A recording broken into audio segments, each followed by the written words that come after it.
Selamat malam Pak Syahrul dan teman-teman semua. Perkenalkan saya Dewa Angelina dari kelas TPKA akan mempresentasikan materi yang pertama mengenai evaporation principle and black liquor properties. Graph black liquor production. Pada slide ini menyajikan jumlah black liquor yang diproduksi di berbagai jenis pabrik pulp. Sekitar 3.000 lb pada ton black liquor per ton pulp merupakan dried and bleached pulp. Nilai sebenarnya tergantung pada pulping yield. Dengan high yield processes, for example line board sekitar 2000, resulting pulp sekitar 3500. Delignifikasi oksigen menambahkan lebih banyak padatan yaitu 5-10%. Nah, pada slide ini terdapat dua persyaratan untuk penguapan black liquor. Yang pertama, weak black liquor from washer terdiri dari 15-20% solid dan 80-85% water. Yang kedua, black liquor to recovery boiler terdiri dari 65-85% solid dan 15-25% water. Weak black liquor dari pabrik pulp biasanya 15% padatan kering atau 85% air. Sebagian besar air ini harus diuapkan untuk mencapai tingkat padatan kering yang memadai untuk pembakaran di recovery boiler. Padatan kering black liquor yang dibakar adalah antara sekitar 65% sampai 85%. Selama penguapan ke tingkat padatan kering ini, liquor melepaskan bahan yang mudah menguap seperti sinyal belerang dan metanol. Volatil ini harus dipisahkan dari kondensat dan gas dan dibuang dengan cara yang ramah lingkungan. Selanjutnya yaitu principle of evaporation. Evaporator black liquor terdiri dari heat exchanger dan vessel pemisah uap cair yang dirakit dalam unit yang dikenal sebagai balis atau effects. Gambar ini menunjukkan evaporator yang disederhanakan dengan kondensasi uap di bagian luar steel tubes yang memanaskan dan mendidihkan black liquor di bagian dalam. Ini adalah contoh dari teknologi rising film yang lebih tua di mana ekspansi uap di dalam tabung memaksa film black liquor ke atas tabung ke titik di mana uap dan cairan yang sedikit lebih pekat dapat dipisahkan. Prinsip kerja dari evaporator ini yaitu liquor akan masuk dari bawah sedangkan steam akan masuk dari samping. Nah, sehingga pada saat liquor dan steam bertemu di dalam tabung ini, maka akan terjadi suatu proses penguapan akibat adanya faktor pemanasan dari steam tersebut. Sehingga hasil liquor yang pekat akan keluar dari samping atas, uapnya akan menguap ke atas, sementara itu kondensatnya akan keluar dari samping bawah. Nah, pada slide ini ditunjukkan ada 4 jenis utama evaporator yang digunakan untuk menghilangkan air dari black liquor. Yang pertama yaitu rising film, yang kedua adalah falling film, yang ketiga yaitu direct contact, yang keempat adalah forced circulation. Evaporator material and energy balance. Jika kandungan panas uap digunakan hanya sekali, 100.000 lbs uap hanya akan mengeluarkan 100.000 lbs air dari black liquor. Ventilasi, radiasi, dan kerugian lainnya mencegah pencapaian efisiensi teoritis, sehingga efisiensi thermal dalam efek evaporator tunggal hanya sekitar 90%. Nah, berikut merupakan gambar dari operasi efek tunggal atau single effect operation. Gambar di atas menunjukkan keseimbangan material dan energi untuk efek tunggal dan memperkenalkan konsep ekonomi uap. Nah, berikut merupakan gambar operasi efek tunggal atau two effect operation. Operasi ekonomi menentukan penggunaan efektif beberapa kandungan panas uap dan beberapa jenis evaporator digabungkan dalam suatu sistem di mana uap yang dilepaskan dari cairan mendidih atau boiling liquor dalam satu efek dikondensasi untuk memberikan panas untuk cairan mendidih di efek lain. Gambar di atas menunjukkan nilai yang mengilustrasikan bagaimana efek penggabungan mengurangi uap yang diperlukan untuk menguapkan sejumlah air dari weak black liquor. Nah, berikut merupakan simple stick effect evaporator set. Gambar tersebut menunjukkan konfigurasi industri khas dari rising film evaporators di mana sekitar 500.000 lb air uap dapat dihilangkan dari black liquor dengan mengondensasi 100.000 lb uap. Nah, selanjutnya yaitu ada heat transfer in evaporator.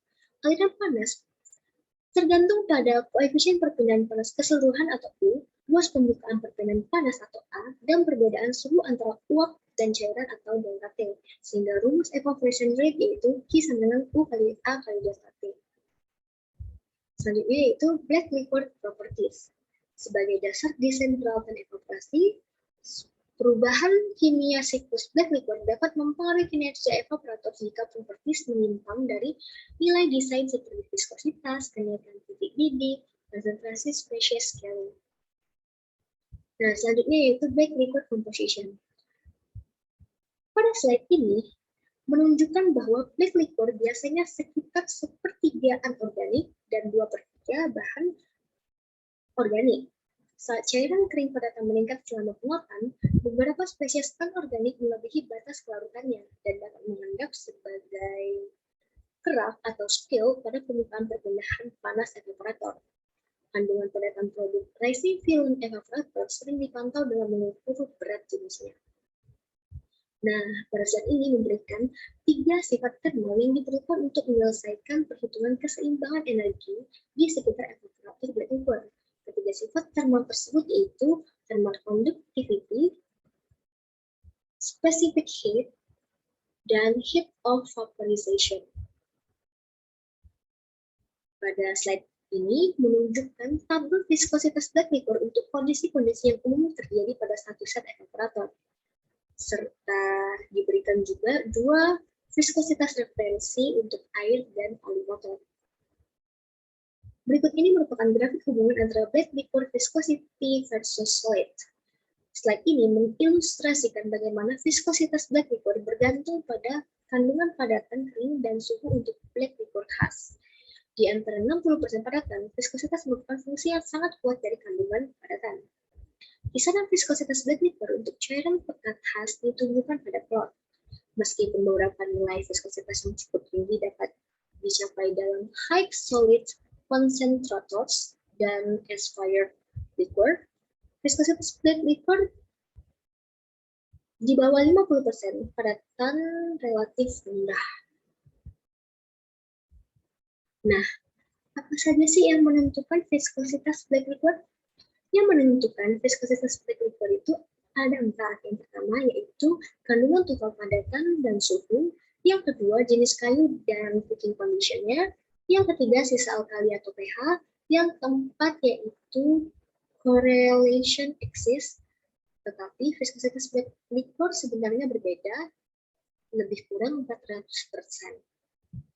Viskositas harus diukur untuk desain evaporasi. Nah, selanjutnya ada impact of viscosity. Slide ini menunjukkan bahwa variasi viskositas black liquor dapat memiliki efek yang kuat pada nilai U, yang dapat mempengaruhi kinerja evaporator relatif terhadap kondisi desain. Ini berlaku untuk semua jenis evaporator, khususnya falling film unit, yang beroperasi pada kandungan total padatan yang tinggi.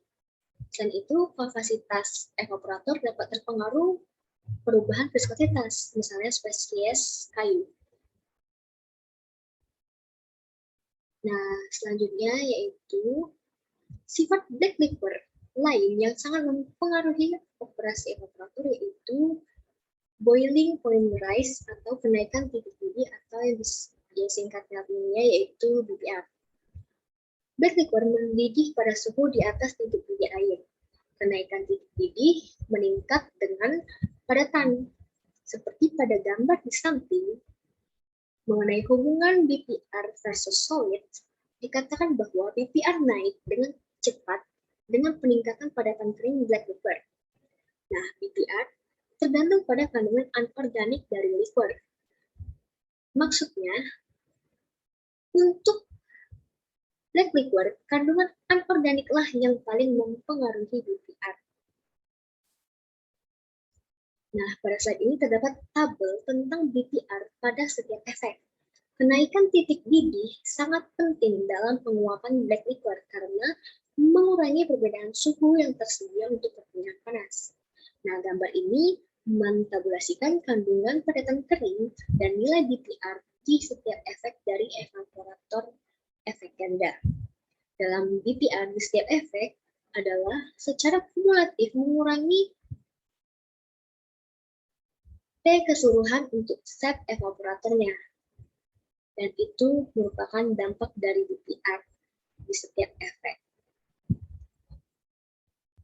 Intinya, dampak BPR di setiap efek itu akan mengurangi delta T keseluruhan untuk set evaporator.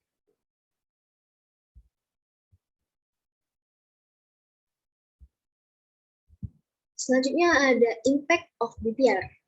Desain evaporasi sangat dipengaruhi oleh BPR, yaitu akan berpengaruh terhadap dampak kumulatif dalam beberapa unit efek.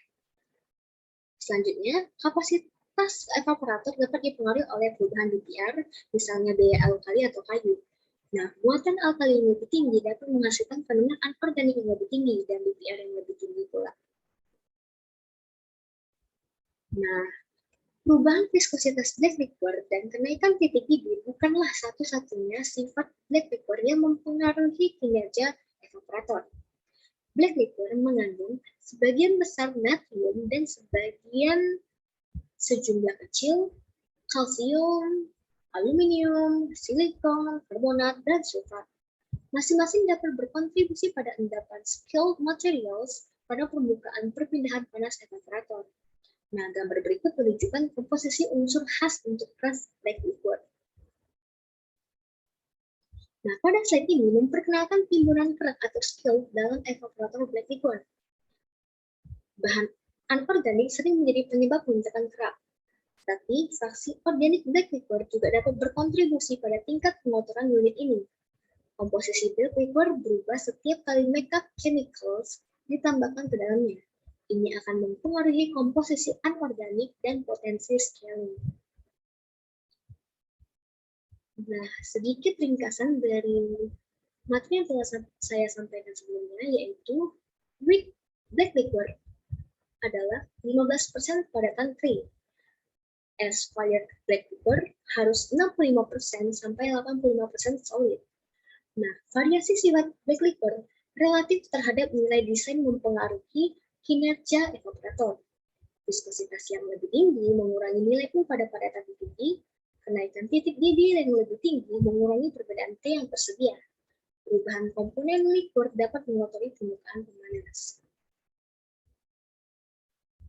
Nah, sekian presentasi yang dapat saya sampaikan mengenai materi yang pertama ini.